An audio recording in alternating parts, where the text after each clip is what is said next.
So I'm just going to talk a little bit about the film, and you can think of a question. Oh, you have one already. Good. How long does it take for the production?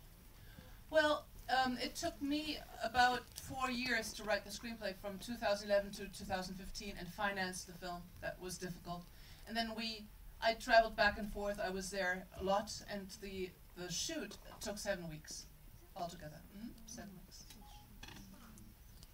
Well, it's normal, for German productions, but also independent Hong Kong productions. We usually have 35 to 40 days.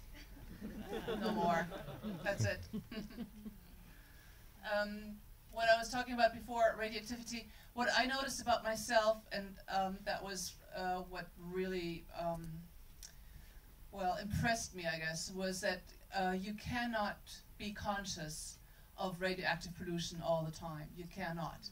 The human mind is not designed to be able to process it. We tried to be very careful. We always took off all our clothes before we went into our rooms. We never took the bags into our rooms, all these things, and each night we would scrub ourselves and take really long showers. But after a while you forget. You just forget. And all of a sudden you bring your bag into the room and you put it on your bed or somewhere, and that's it. That's it. And you cannot keep it in mind all the time. That's what happens. And that's, I think, the nature of radioactivity, that since we cannot see it, we can't smell it, we as human beings cannot deal with it. It's impossible. And that's why it's so dangerous. And I, as a German, I have experienced another accident, Chernobyl. I don't know whether you've ever heard of it, the big accident in Russia. And until now, 2016, we cannot eat mushrooms in Germany from the woods because they're highly contaminated. And the wild pigs, boar, they used to make a lot of salami and steaks and all kinds of things out of the wild boar. We can't eat them. They're still highly, highly contaminated.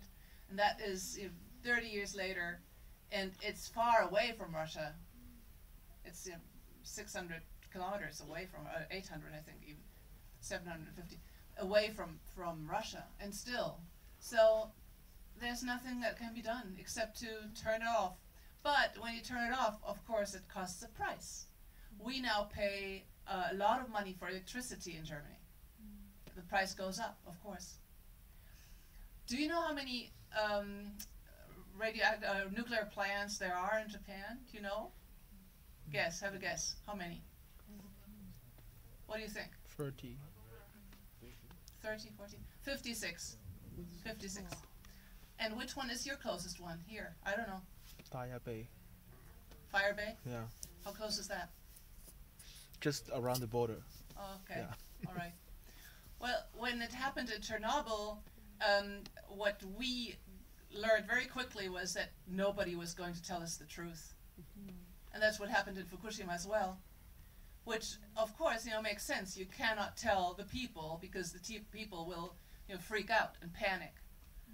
And since we can't see it and we can't, realize it, it's very easy to lie to us when an accident happens. And that's another thing that I learned in Fukushima, that, there's no way to really find out when it happens. You won't have a Geiger counter, in your drawer. Let's take out the Geiger counter. No, you don't have one at hand. So, yeah, a lot of these lessons were very important. Yeah. I just want to say I really love this story. Thank you. Just, two questions. Yeah. First, why did you choose to shoot it in black and white? And then I guess, anybody who's familiar with film history would ask you, what's the connection to Hiroshima, Mon Amour? Yeah. Thank you. Of course, that's one of the reasons why it's shot in black and white. Hiroshima, Mon Amour is a French film by Alain Resnais. It was shot in the late 50s, I think. Do you know the exact year? 56, I think it was, yeah. And it deals with a French woman. She travels to Japan. She becomes friends with Japanese men. They become lovers. and they talk about the catastrophe that hit Japan, the nuclear bombs, and she talks about the disaster, the historic disaster that befell France because of the Nazi occupation. And again, you know, here in this story, a Westerner, this time from Germany, travels to Japan because again Japan was struck by a nuclear disaster. This time around it's not the nuclear bomb, it's a self-made disaster. So that's the direct connection, but of course I also wanted to draw a line to the great masters of Japanese cinema. Kurosawa, Mitsubishi, Ozu, all those great idols of mine and heroes of Japanese cinema. And it's interesting to me how little you need to establish Japanese culture. It's the architecture, it's a little pattern, you know, on her shawl or on her kimono. It's not a kimono even. And a certain way to sit, a certain way to serve tea, and already a Japanese culture is being established in a place where culture was destroyed. In this house, there's nothing there anymore. In this whole landscape, there's nothing there anymore. And that, of course, has a strong connection to Japanese art history and Japanese film history. So, yeah. Oh, one thing I find important, I insisted to shoot the entire film with solar lights only, because I figured we cannot go to Fukushima and then you use big flashlights and electricity and just, you know, plug it in. No, so and I'm very proud of this because I'm just a director, I'm not the gaffer, but I ordered little solar lamps on Amazon. Sorry, but yeah, it was Amazon. And another enemy that is so practical sometimes. And we had 90 little solar lamps, and we just nailed them on boards, and that was it. No electricity, only solar light, which the gaffer found really pretty strange at the beginning, and then in the end he really liked it too. He was also quite proud of it. Could you tell us quickly what your German title means?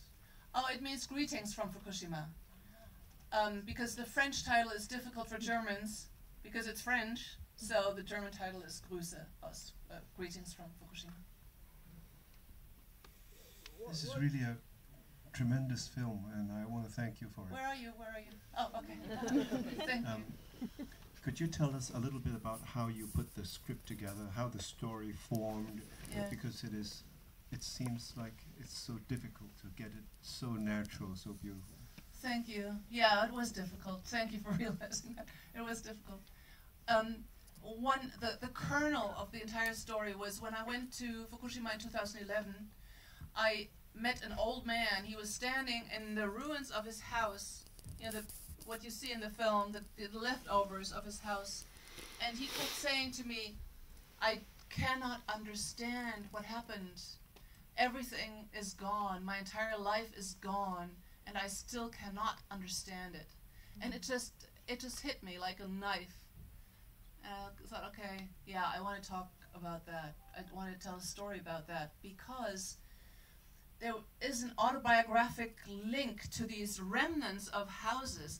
I used to play in these ruins when I was little. They were the remnants of the houses of my hometown, Hanover in Germany, which was bombed in the Second World War. And both my parents, who were children, lost their houses and everything when they were little. But it's a very, very vivid memory of mine to be playing in these remnants of buildings. And of course, I mean, my parents' generation has experienced the same story, everything gone in no time. So yeah, there was another connection there.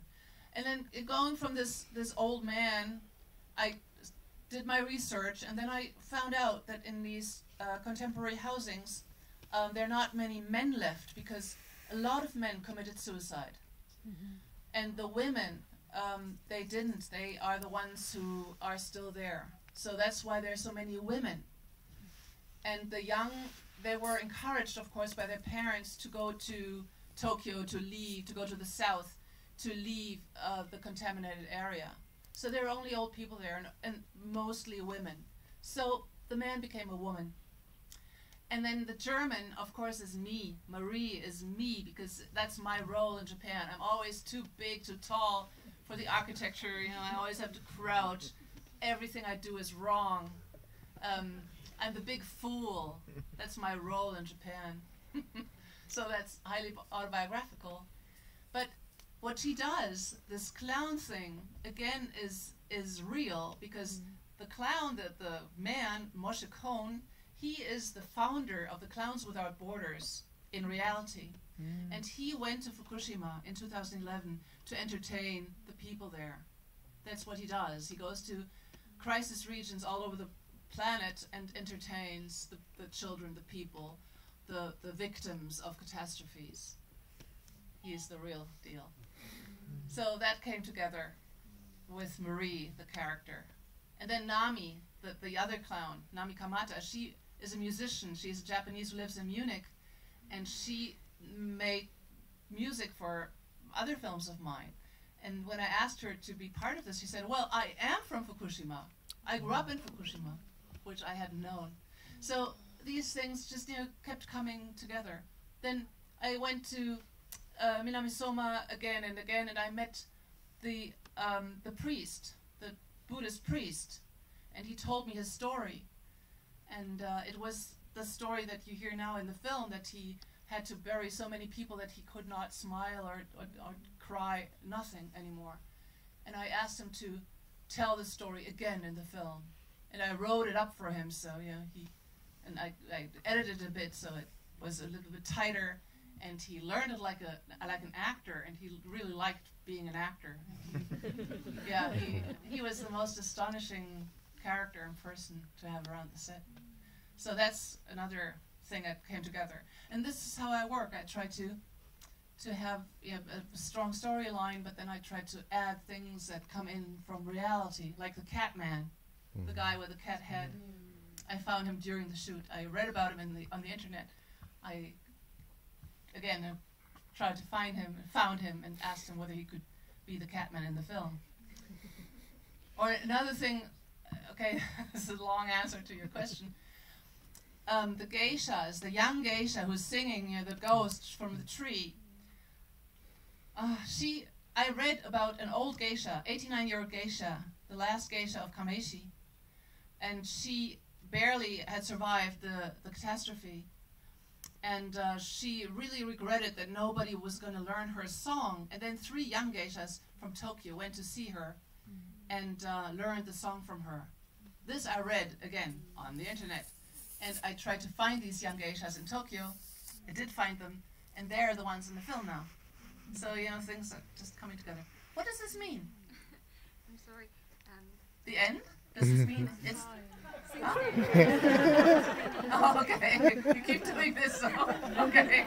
All right.